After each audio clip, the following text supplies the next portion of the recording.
What's up, guys? Edrone here, and today we're going to be taking a look at the Wizard X220HV. Going to show you a couple of easy tips that can help you along the way flying your Wizard X220. Stay tuned.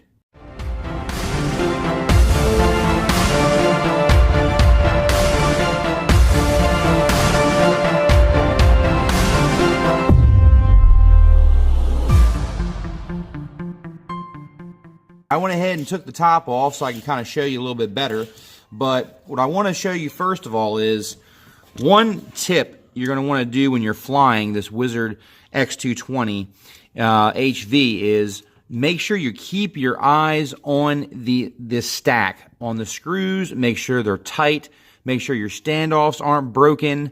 When I did have the crash from the roll of death, a couple of the standoffs actually broke.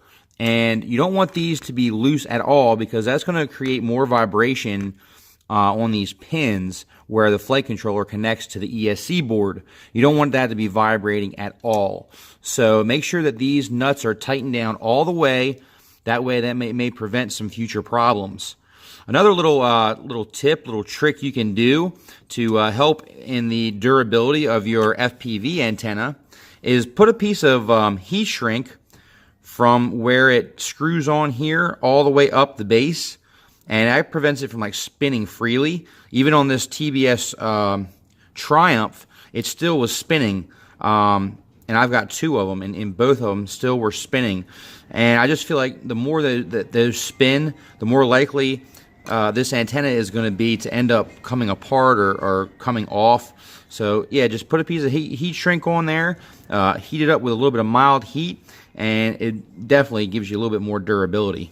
You can see I still got a little bit of mud caked in here from this flight, but yeah, that's a couple tips for your Wizard X220HV. I'm going to go ahead and get this guy put back together. Let me give you one more tip real quick. If you do go ahead and put the feet on the bottom, they do come with some self-adhesive on these feet. However, that adhesive is not going to hold up very long. So just take a piece of electrical tape and wrap it around the actual feet just to give you a little bit more support, a little bit more protection from your feet actually coming off the bottom of the arms. Because as you know, these feet are actually really important to put on your Wizard because the bolts stick down, the nuts stick down so far on the bottom, so when you have the feet, it actually keeps those bolts off the ground, so if you slide, you're not actually scratching down the nuts on your bolts there and grinding those down.